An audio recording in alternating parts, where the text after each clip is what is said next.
लाखों की फौज लेकर भी वजीर खान अब तक गुरु को पकड़ तो नहीं सका। अब बच्चों और औरतों पे जुल्म करने वाला सुरमा नहीं, शैतान कहलाता है। और ये काम हमारे हाथों हो रहा है। बेहतर होता कि हुक्मरान गुरु की तलाश में हमें भी चमकोर बुला लेते।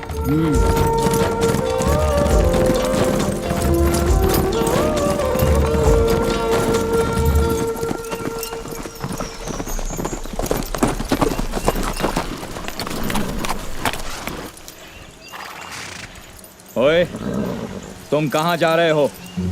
अगले गांव किसी को मिलने जा रही हूँ। क्या नाम है तुम्हारा? भागो बीबी भागो।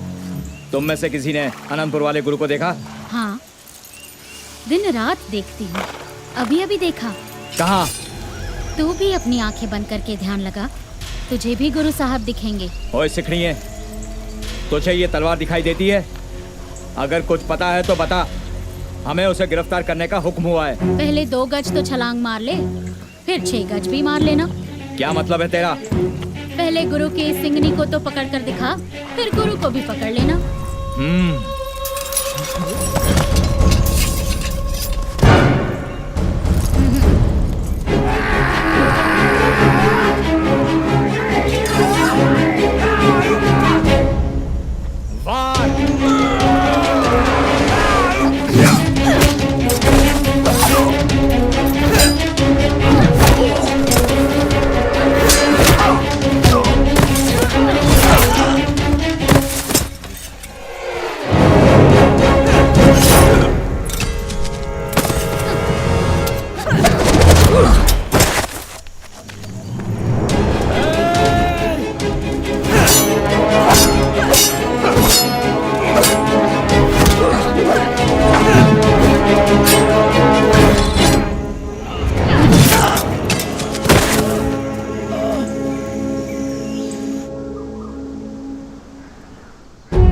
कलगीधर प्रीतम को बेदावा लिखकर देने वालों, जाओ गीदड़ों की तरह अपने घरों में छिपकर बैठ जाओ। जिन सिंहनियों ने बलवान शेरों को जन्म दिया है, वो पबक मारकर जालिमों के भी सीने चीर सकती हैं। बोले सो निहाल। अगर थोड़ी सी भी आपको शर्म है तो डूबकर मर जाओ, नहीं तो जाकर अपने गुरु के चरण पकड़ो और माफी मांगो। हम 40 ने ना माफी और गलती की है। साहिब मेरा नीत नवा, सदा सदा दातार, मेरा दातार तो बख्शनहार है। माता जी, हमें उस दातार परम कृपा निधान जी के चरण शरण ले जाओ। जरूर लेकर जाऊंगी, मैं तुम्हें उनसे मिलवाऊंगी। दिल जब अंतर्ध्यान होकर अपनी आंखों से देखता है तो मुझे अपने गुरु के साक्षात दर्शन होते हैं। हमारी उनसे मुलाकात जल्द होगी।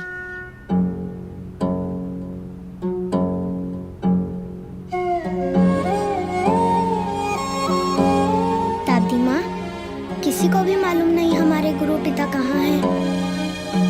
नहीं बेटा, मेरा गोविंद मेरे पोतों के सवालों में और अपनी माँ के ख्यालों में पता नहीं कहाँ गुम होकर रह गया। मित्र प्यारे नू हाल मुरीदा दा कहना,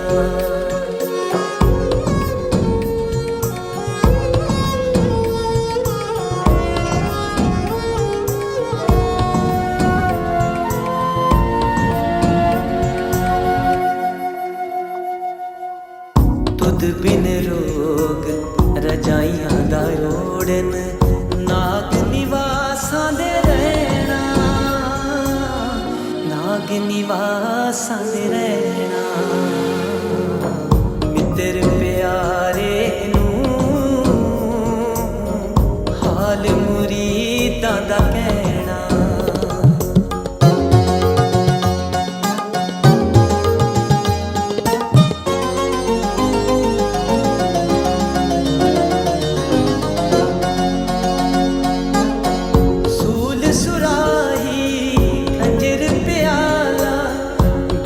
कसाइयां दा सैना, बिंग कसाइयां दा सैना। मित्र प्यारे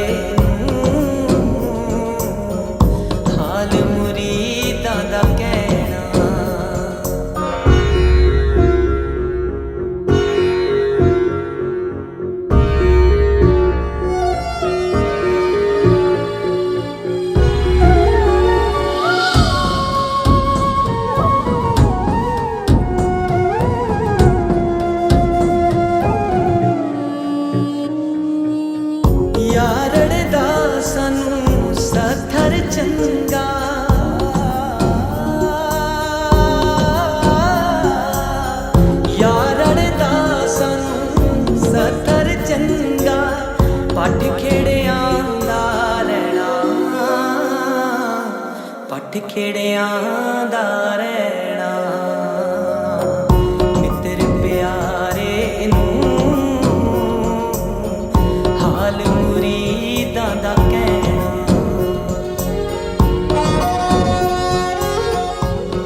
गुरु साहब के पास पहुंचकर तीनों सिंहों ने निरंकार का शुक्रिया अदा किया। गुरु साहब की फटी पोशाक और जख्मी पैर देखकर उनकी खुशी मायूसी में बदल गई। बोल मिर्जा। जनाब, गुरु की माँ और उसके बच्चों को कहाँ ठहराना है? ये दिल्ली से आए शाही मेहमान है जो पूछता है कहाँ ठहराना है। जाओ, इनको ठंडे बुर्ज में कैद कर दो। माफ करना जनाब, बुर्ज की सर्द हवाओं से तो अच्छे भले आदमी के भी हाथ पांव नीले हो जाते हैं। तुमने शायद सुना नहीं, सिंह कहते हैं कि उनका खून गर्म होता है, फिर उनको भला ठंड कैसे लगेगी। और ऊपर से ये हिंद के पीर का कुटुंब है, इनको किसी चीज की कमी नहीं, इसलिए तू इनको कुछ नहीं देगा। कोई बिस्तर नहीं, पानी नहीं, रोटी का टुकड़ा भी नहीं।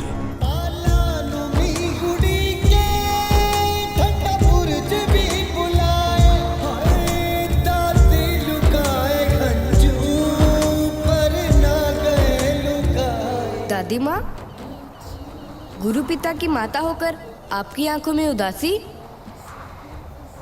इधर देखो,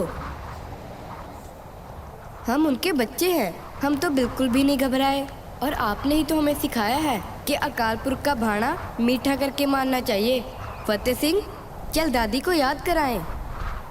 अकाल पुरख जो करता है ठीक करता है, उसके हुक्म बिना तो पत्ता भी नहीं हिलता। उसके बुरे काम में भी अच्छाई होती है, पर हम उसे समझ नहीं पाते, इसीलिए उसको भुलाने की गलती कर बैठते हैं और दुख पाते हैं। अगर मेरी बातें तुमको इस हद तक याद है मेरे बच्चों, तो फिर मैं कभी नहीं भूलूंगी कि तुम मेरे शेर पुत्र के लाल हो और मैं उसकी माँ। हुजूर, मिर्जा जी, मैं छोटी सी अर्ज करना चाहता हूँ, बुरा मत मानना। मैं उसके लिए आपको कुछ भी देने के लिए तैयार हूँ। कुछ भी देने के लिए तैयार है मोती? तो फिर हम भी कुछ भी सुनने के लिए तैयार हैं। मिर्जा जी, मैं गुरुजी की माता और उनके बच्चों के लिए ये दूध ले जाना चाहता था।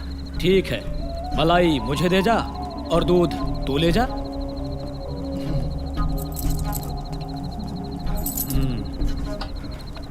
ओए मोती रुक, इस मलाई का मक्खन कैसे बनेगा? चल वापिस। खान साहब, आज मेरे पास यही है, कल मैं अपनी घरवाली के सारे गहने ले आऊंगा। चल गहने ले आएगा। हाँ। वो तो आज के हिसाब में गिने जाएंगे, कल के हिसाब में क्या देगा? कुछ तो करूंगा ही। कल गहने याद से ले आना, जा। हे वाहेगुरु, माताजी और बच्चों की सेवा देने का तेरा लाख लाख शुक्र है। माताजी, आपके और बच्चों के लिए दूध लेकर आया हूँ। मोती की ये छोटी सी सेवा कबूल कर लो। हाँ।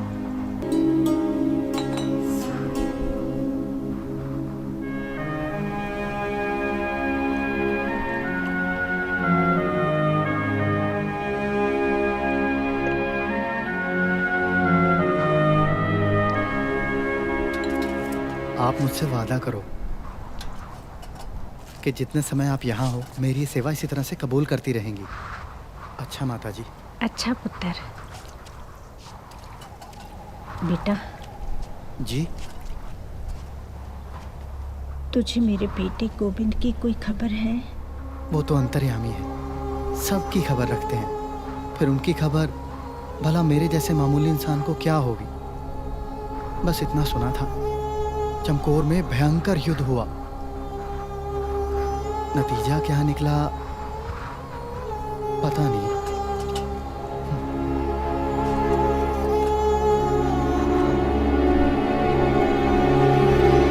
माताजी, एक बात समझ में नहीं आई। कौन सी बात? एक तरफ तो वजीर खान के सिपाही हाथ में नंगी तलवारें लिए गुरु साहब का सर कलम करने के लिए उन्हें जगह जगह ढूंढते फिरते हैं, और दूसरी तरफ उसी के इलाके में 2 मुसलमान भाइयों ने गुरु साहब को बड़ी इज्जत से अपने घर में रखा था। बंदे बड़े नेक हैं। नेक हैं और अनेक हैं। अनेकों उनके भगत हैं, सैकड़ों उनकी फौज में सिपाही हैं, कईयों को तो गुरु साहब ने अपनी फौज का मुखिया तक बना रखा है। गुरु साहब किसी मुसलमान या इस्लाम के खिलाफ नहीं हैं। वो तो उस कट्टरवादी सोच का विरोध करते हैं जो कमजोर और मजलूम लोगों का धर्म परिवर्तन करके उनका धन दौलत लूट रही है। गुरु साहब, औरंगजेब और उसके दूत वजीर खान में जो लड़ाई चल रही है वो किसी सिख या मुसलमान की लड़ाई नहीं है। ये तो अच्छाई की बुराई से लड़ाई है जो हमेशा चलती रहेगी। इसी अच्छाई बुराई का सबक पढ़ाकर आपने कई भटके हुए सिंहों को सीधा रास्ता दिखाया। इस काज के लिए खालसा पंथ आपका हमेशा ऋणी रहेगा माता जी। मैं तो अपने गुरु की एक छोटी सी सिपाही हूँ जिसने अपनी नजर अपने गुरु के फरमान पर टिका रखी है कि कब मेरे दशमेश पिता मुझे हुक्म दें और मैं दुश्मनों के साथ भिड़ जाऊं। खान साहब, बुजुर्ग औरत और बच्चों को गिरफ्तार करना तो हमारे उसूलों के खिलाफ है। क्या उन्होंने सरहद में जाकर कोई बगावत की? उनका कसूर क्या है? उनका कसूर है कि वो बागी गोविंद की माँ और उसके बच्चे हैं। उस बागी गोविंद ने हमारी नाक में दम कर रखा है। मैंने उसे गिरफ्तार करने के लिए उसके परिवार को हिरासत में लिया है। पर ध्यान रहे, बच्चों और माँ पर कोई आंच नहीं आनी चाहिए। अगर कोई ऊंच नीच हुई तो हमें मजबूरन हरफिया बयान का दस्तावेज दिल्ली भेजना पड़ेगा।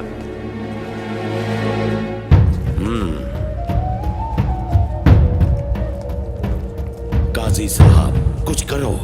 पर मेरे हाथों में कुछ तो दीजिए। बाकी उनका बाप है, बच्चे तो नहीं, जो मैं उनकी सजाए मौत का फतवा आपके हाथों में रख दूं। ये मौका हाथ से नहीं जाना चाहिए। एक ही तरीका है, ना आपको फतवा लेने की जरूरत पड़ेगी और ना ही मुझे देने की। क्या? और आप गोविंद से भी अपना बदला ले पाएंगे। वो कैसे? अगर बच्चों से हमारा धर्म कबूल करवा लिया जाए तो। जब उसकी औलाद ही हमारा धर्म कबूल कर लेगी तो उस गुरु के लिए इससे बड़ी कोई और हार हो नहीं सकती। लेकिन मैं अपने बच्चों के साथ क्यों नहीं जा सकती? बेकार की जिद मत करो माताजी, हमें तो जैसा हुक्म मिला हम वैसा ही कर रहे हैं। चलो चलो, तुम क्यों वक्त बर्बाद कर रहे हो? बच्चों को लेकर चलो।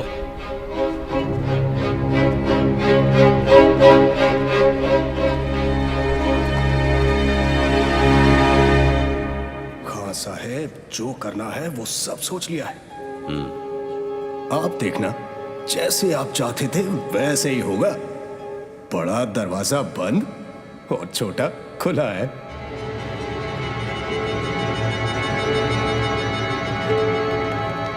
सिपाही बच्चों को लेकर यहाँ आ रहे हैं। हमारे सिपाही सर झुकाकर दरबार में आएंगे। बच्चे भी उनकी नकल करेंगे। हिंद के पीर के बच्चे सुबह इस सरहद नवाब वजीर खां के सामने आते ही सर झुकाएंगे।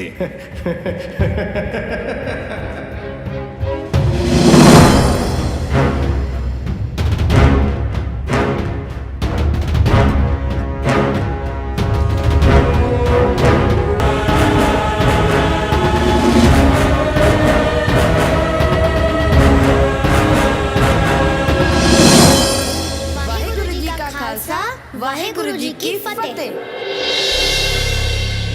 ये इन बच्चों ने क्या कहा? भाई यहाँ आकर तो हर कोई सलाम करता है। भाई, बच्चों से बहुत बड़ी गलती हुई है। ये सरहद के नवाब वजीर खां का दरबार है। यहाँ आकर कोई भी शख्स किसी गुरु की फतेह नहीं बुला सकता। चलो बच्चों, नवाब साहब से माफी मांगो और अदब से सर झुकाकर सलाम करो। हम वाहेगुरु में ही यकीन रखते हैं। उस परमात्मा आगे ही झुकते हैं जो आत्मा के रूप में हर किसी के अंदर बसा है। उसके बिना हम अपना सर और किसी के सामने नहीं झुकाते। ये काफिरों की बोली है। काफिर वो जो तलवार की नोक पर अपना धर्म किसी पर थोपे। काफिर वो जो अपनी ताकत का गलत इस्तेमाल करे। जो ईमान का पक्का वही सच्चा मुसलमान। जिसके दिल में दगा वो काफिर बेईमान। और 6 लफ्जों में हमें बेईमान कह रहे हो? अब हमें हमारे धर्म की शिक्षा दोगे? हमें तो हमारे सिख धर्म का पता है काजी साहब। हमारा धर्म किसी को गुलाम नहीं बनाता। हमारे गुरु पिता ने हमें यही सिखाया है। बच्चों, तुम्हारे गुरु पिता को गिरफ्तार करने के लिए मेरे सिपाही चारों दिशाओं में फैल चुके हैं। जैसे रोशनी को कोई कैद नहीं कर सकता, वैसे ही गुरु पिता को पकड़ने वाला सूरमा अभी पैदा नहीं हुआ। वो चमक है उनके चेहरे पर कि लोग अपनी मर्जी से उनको झुककर सलाम करते हैं। अगर आपका भी कभी उनसे सामना हो गया तो आपका सर भी अपने आप उनके आगे झुक जाएगा। क्या हुआ खान साहब? गुरु पिता के दर्शन हुए लगते हैं। खामोश!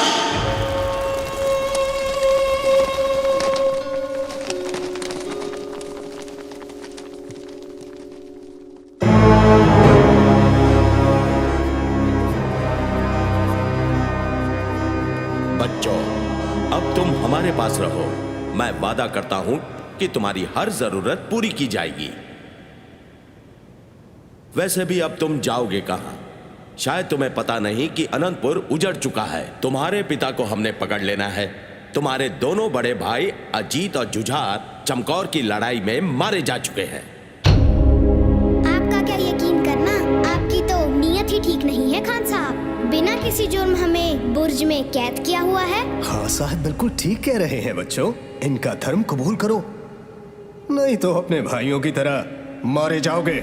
हमारे धर्म ने हमें मरना पहले सिखाया है, इसलिए हमें मौत का डरावा मत दो। बच्चों, मौत की नहीं, जिंदगी की बात करो। तुम जो चाहोगे वही मिलेगा। रहने के लिए ऐशो आराम और महल, राजकुमारों की तरह ठाठ बाट। और अगर मैं कुछ भूल रहा हूँ तो तुम मुझे याद करवा देना। हा? याद दिलाता हूँ, वो याद दिलाता हूँ जो मेरे दादाजी गुरु तेग बहादुर जी ने कहा था उन कश्मीरी पंडितों को, जिन्हें उनके धर्म परिवर्तन के लिए मजबूर किया जा रहा था। दादाजी ने कहा था उन जालिमों को कहो पहले गुरु का धर्म बदलो। अगर गुरु ने धर्म बदल लिया तो तुम सब भी खुशी खुशी धर्म बदल लोगे। हाँ हाँ, याद है।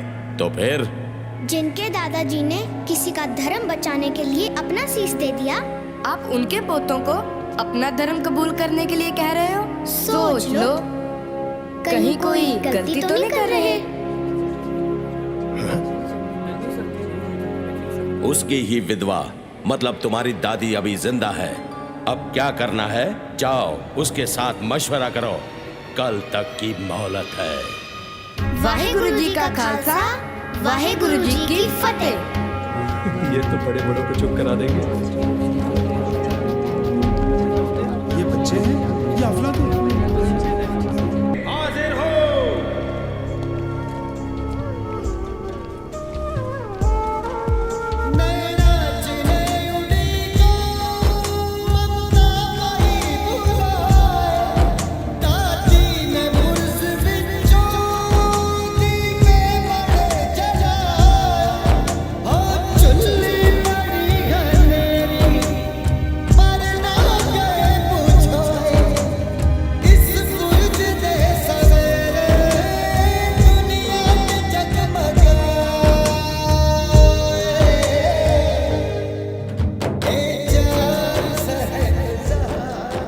कोई मामूली बच्चे नहीं हैं। मुझे नहीं लगता कि वो मानेंगे। मैं सब मनवा लूंगा। खान साहब, ना भूलो, उनके खिलाफ कुछ भी करने के लिए आपको दरबार की सहमति भी चाहिए।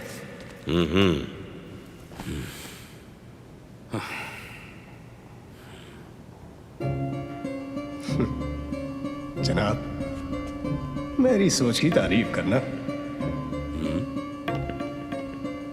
कल आप दरबार में नवाब मलेर कोटला को बुलाएं। क्या कहा? उसका भाई खाजर खान सिंघों की झड़प में रोपर के पास मारा गया था और उसके दूसरे भाई निहार खान को सिंघों के गुरु ने अपने हाथों से चमकौर की लड़ाई में मारा था। ये हमने पहले क्यों नहीं सोचा? मेरा काम तो उसी ने ही कर देना है। अरे भाग्यवान, माता और बच्चों के लिए दूध लोटे में डाल दिया। थोड़ा और कर लेने दो। मैंने आज खजूर और इलायची भी डाले हैं। आपने छीकू में रखे गहने उठा लिए? चुप क्यों हो? क्या बात है? गहने तो मिर्जा ने कल के हिसाब में जोड़ रखे हैं, आज क्या दूं? आप उसे ये घर दे दो, हम सराह में जाकर गुजारा कर लेंगे। लेकिन भगवान के लिए इस दूध की सेवा में कोई विघ्न न पड़ने दो। बेटा, बच्चों के लिए तेरे दिल में प्यार देखकर मैं रब से दुआ करूंगी कि वाहिगुरु तुम्हारी सेवा का जरूर फल दे। आज दरबार में क्या हुआ? होना क्या था दादी माँ, हमको हमारे दादाजी की कुर्बानी याद थी, वो भूल चुके थे। डराने के लिए हमें ये भी कह रहे थे कि हमारे दोनों बड़े वीर चमकौर की लड़ाई में मारे जा चुके हैं। बस इतना सुना था, चमकौर में भयंकर युद्ध हुआ। नतीजा क्या निकला पता नहीं। दादी माँ? हाँ हाँ बच्चों, तुम ठीक कहते हो। वो जो मुंह में आए कह देते हैं, ये नहीं हो सकता। हम बहुत जल्द उनके पास जाएंगे। आज हमारे बीच नवाब मलेर कोटला जनाब शेर मोहम्मद खां साहिब हाजिर हुए हैं, जिनके एक नहीं दो भाइयों का इनके पिता गोविंद ने बड़ी बेरहमी से कत्ल किया।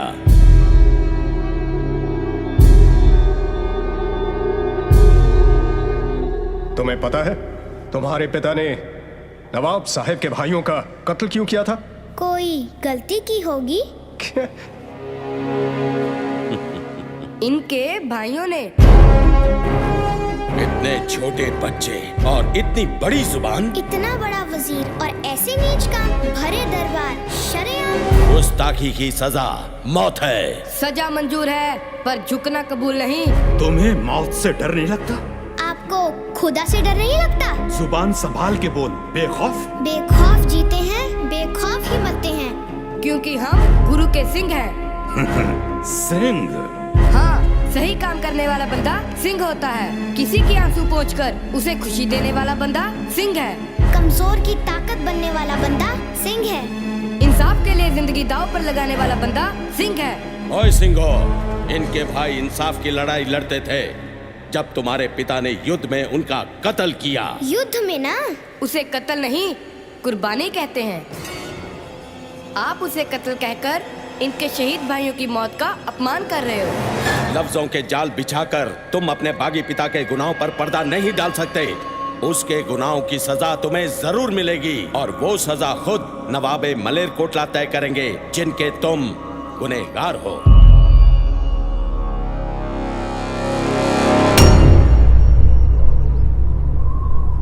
फरमाइए नवाब साहब, आप कौन सी सजा देना चाहोगे अपने इन दुश्मनों को? मैं गोविंद से अपने भाइयों की मौत का बदला लेना चाहता हूं और वो मैं जरूर लूंगा।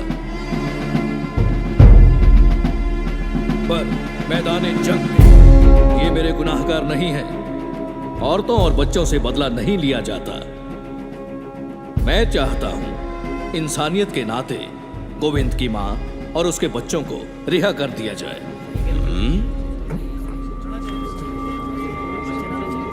नवाब साहब ने सही कहा, इंसाफ होना ही चाहिए। नवाब साहब, आपने आज साबित कर दिया कि एक अच्छा इंसान ही सच्चा मुसलमान हो सकता है।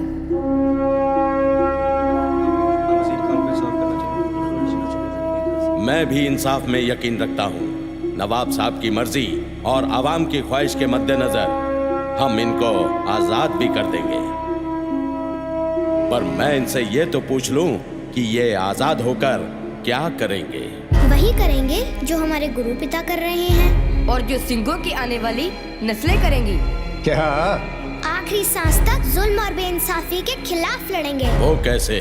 हम अपने गुरु पिता के सिंहों को फिर से इकट्ठा कर फौज तैयार करेंगे। सुना आपने? सुना आप सबने? इनके बागी इरादे। जो इनका बागी बाप हमारे साथ कर रहा है, वही ये बागी बच्चे करना चाहते हैं। अब बताओ दरबार में बैठे काजी और वजीरों कि मुगलिया सल्तनत के इन बागियों के बारे में आपकी क्या राय है? खां साहब, अब तो सबकी राय एक ही है। सांप के बच्चे सांप ही होते हैं। सच्चानंद, जुबान को लगाम दो। मजलूमों के वो दोस्त हैं, नेकी उनकी पहचान है। शीश झुकाकर आदर कर, गुरु गोबिंद सिंह उनका नाम है।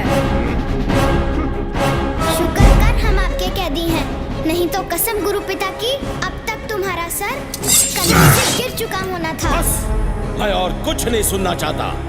बागी गुरु के बागी बच्चों, हमारा धर्म कबूल करो या बेरहमी से मरने के लिए तैयार हो जाओ। पहला मरण कबूल, जीवन की छड़ आस, हो सबना की रहन का, तो आओ हमारे पास। काजी साहब, फतवा। मेरा फतवा तैयार है खान साहब।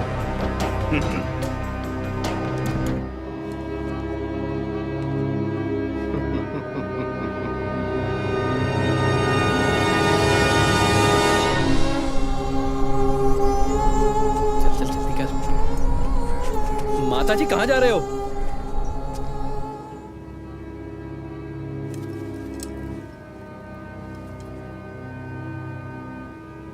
इनको जिंदा दीवार में चिनवा दिया जाए।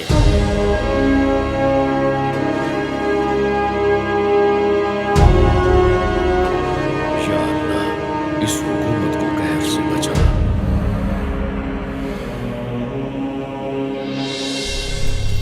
माता जी, बस बस, और आगे नहीं, चलो हमारे साथ। काजी ने फतवा दे दिया है कि कल दोनों बच्चों को जिंदा दीवार में चुन दिया जाएगा। पर बच्चों के चेहरों पर बिल्कुल भी अफसोस नहीं। लगता है उनको फतवा समझ में नहीं आया। नया तरीका ढूंढा है सुबह ने सजा देने का। वो सुना तूने? हाँ हाँ, बच्चों को फंसाया गया है। मियाँ, ये गुनाह है, जुल्म है। सरहद की धरती पर कहर बरसेगा। नवाब साहब, बच्चों को दीवार में चिनने के लिए कोई मिस्त्री तैयार नहीं हो रहा, पर हाँ, अपनी कैद में सजा काट रहे दो चोर भाई, शासन बेग और बाशन बेग, उनको मैं तैयार कर सकता हूँ। अगर हुजूर उनकी सजा माफ कर दे तो। जाओ, उनकी सजा माफ की। बहुत बेहतर हुजूर, बहुत बेहतर।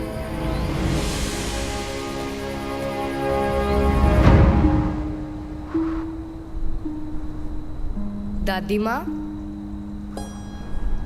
हमने पाठ भी कर लिया, मोती मेरा दूध भी पिलाकर चला गया, पर आपने पूछा नहीं कि आज दरबार में क्या हुआ।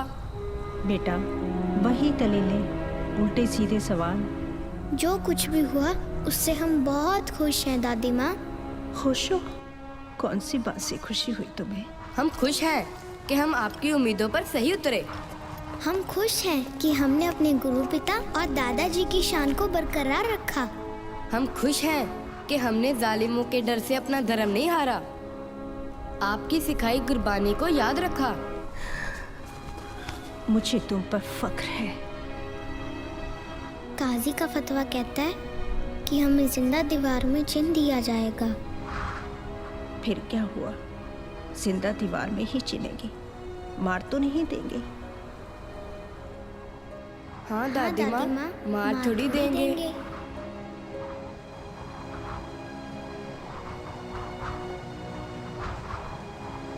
हम भी बच्चों वाले हैं। मैं नहीं चाहती कि कल को इतिहास के पन्नों पर सुबह सरहद का नाम मासूम बच्चों के कातिल के रूप में जाना जाए। आप चाहती हैं मैं उस बागी के बच्चों पर रहम करूं जिसने मुगलिया सल्तनत की नाक में दम कर रखा है? मैं कुछ नहीं कर सकता। काजी साहब अपना फतवा दे चुके हैं। काजी का फतवा बदला जा सकता है, ये मैं जानती हूँ। उस फतवे को कैसे बदलना है ये आप जानते हैं। होश में आओ बेगम, मैं उन बच्चों की सजा नहीं माफ करूंगा। मैं नहीं चाहता कि सारी मुगलिया हुकूमत मुझे सिखों के गुरु से डरने वाला डरपोक कहकर बुलाए। तीर कमान से निकल चुका है, अब कुछ नहीं हो सकता। खुदा के लिए ऐसा मत कीजिए खान साहब, ये जुल्म है, ये जुल्म है।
ओ माता, बच्चे को तैयार कर, लेने आ रहे हैं, फतवा जारी करना है।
क्यों अपने दुश्मन खुद बन रहे हो बच्चों? अभी भी तुम्हारे पास वक्त है। अभी भी आपके पास वक्त है काजी साहब, अपनी जिद छोड़ दो, नहीं तो इस धरती पर गिरा हमारा खून एक दिन जरूर रंग लेकर आएगा। क्या रंग लाएगा? यहाँ तुम्हारी याद में कोई महल बन जाएगा? जल्लादों, इनको दीवार में चिन्हना शुरू करो।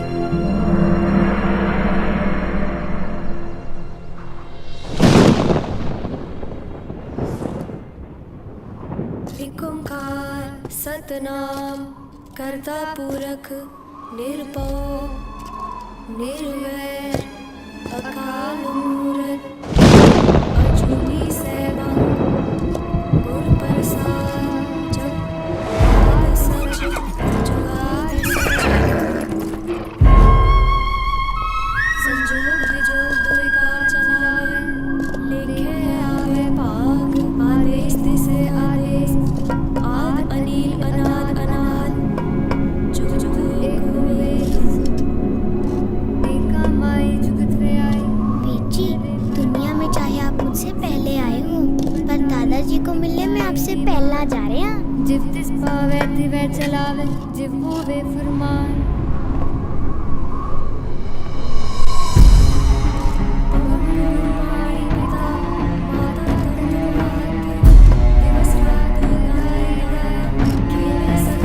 सोच लो, अभी भी बहुत कुछ हो सकता है। चले आया बुरे आया वाचा करन दूर करनी आपो अपनी के नेड़े के दूर जिन्हें नाम आया गए संगत काल नारद के उछले के छुटी नाल।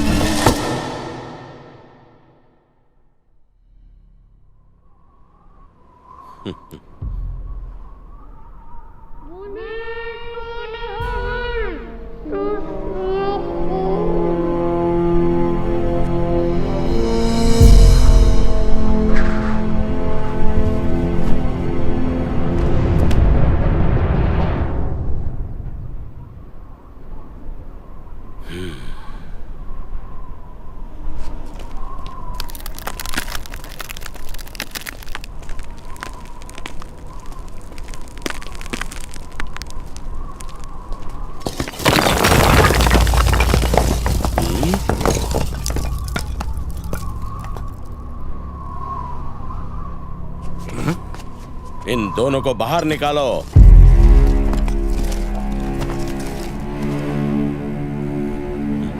ये दोनों तो अभी जिंदा है खान साहब।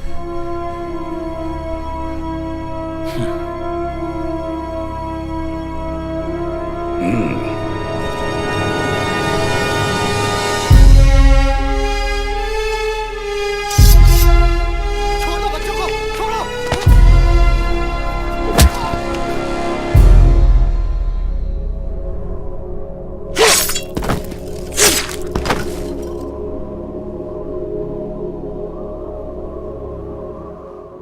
हम जान देकर औरों की जान बचा चले, सिंहों की सल्तनत का ये पौधा लगा चले। गंगू कहीं का नहीं रहा, दिमाग का संतुलन खो बैठा और सारा पैसा भी। गुरु परिवार की सेवा करने के अपराध में मोती मेहरा और उनके परिवार को पत्थर के कोलू में बेरहमी से पीस दिया गया। 40 भगोड़ों ने खदराना की लड़ाई में अपना बलिदान देकर मुक्ति पाई। आज उस जगह को मुक्तसर के नाम से जाना जाता है। और सिंहों के साथ माई भागो भी गुरु साहब के साथ नांदेड़ पहुंची और खालसा पंथ की सेवा में जुट गई। माता सुंदरी दिल्ली में बसकर खालसा पंथ के राजनीतिक मामलों को संभालने लगी। जैसी देववाणी हुई थी, साहबजादों की याद में चमकौर और सरहंद में गुरुद्वारे बने। नवाब मलेरकोटला को उनके पुण्यों के लिए गुरु साहब का आशीर्वाद प्राप्त हुआ। उनकी पुश्तें आज भी पूरी शानो शौकत के साथ मलेरकोटला में रह रही हैं। मलेरकोटला में रहने वाले मुसलमान आज भी गुरु साहब को मानते हैं। गढ़ी के मालिक चौधरी बुद्धू चंद की 9वीं पीढ़ी आज भी चमकौर साहब के आसपास फल फूल रही है।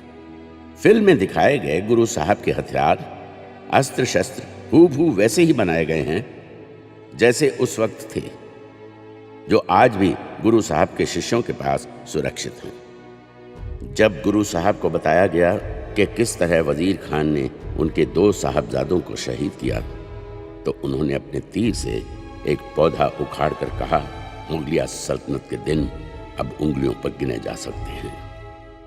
और वैसा हुआ भी। 200 सालों तक राज करने वाले मुगलों के हाथ से हिंदुस्तान का राज धीरे धीरे खिसकने लगा। गुरु साहब के एक अनुयायी भक्त टोडरमल ने साहबजादों और माताजी का अंतिम संस्कार करने की इच्छा प्रकट की। वजीर खान ने उसे आवश्यक जमीन सोने की मोहरों से ढकने के लिए कहा। टोडरमल ने वही किया। इस नेक काम के बदले उसे सजाए मौत सुनाई गई। मोरिंडा थाने के जिस कमरे में माता गुजरी और साहबजादों को कैद रखा गया, वो आज भी चंडीगढ़ के करीब मोरिंडा में है। वहां अब गुरुद्वारा है। फिल्म में दिखाया गया थाने का कमरा उसी की नकल है। जिस पेड़ के नीचे गुरु साहब को माछीवाड़े में आराम करते हुए दिखाया गया है, वो उसी पेड़ की हूबहू नकल है। जो पेड़ आज भी माछीवाड़े में है, उस पवित्र स्थान पर गुरुद्वारा साहब है। हमेशा बुराई पर अच्छाई की जीत होती आई है और होती रहेगी। ठीक 5 साल बाद बंदा सिंह बहादुर सरहंद पर कहर बनकर टूटा। उसके साथी फतेह सिंह ने वजीर खान का सर कलम कर दिया और बंदा सिंह ने खालसाई केसरी झंडा सरहंद के किले पर गाड़ दिया। सुच्चानंद को बंदा सिंह बहादुर ने सरहंद में ही मौत के घाट उतार दिया। काजी दीना खान जान बचाकर दिल्ली भाग गया। बच्चों को शहीद करने वाली दीवार बनाने वाले शासन बेग और बाशन बेग को उनके घिनौने काम के लिए बंदा सिंह बहादुर ने मौत के घाट उतार दिया। सिंहों ने सरहंद फतेह कर वहां रहने वालों को कट्टरवादी मुगलों से मुक्ति दिलाई। लोगों ने जी भरकर खजाने लूटे, पर बंदा सिंह बहादुर ने वो बेशकीमती खजाना ढूंढ निकाला। वो दीवार जिसमें साहबजादों को जिंदा चिनवा दिया गया था, घुटनों के बल बैठकर उस वीर ने नम आंखों से उन 2 वीर साहबजादों को श्रद्धांजलि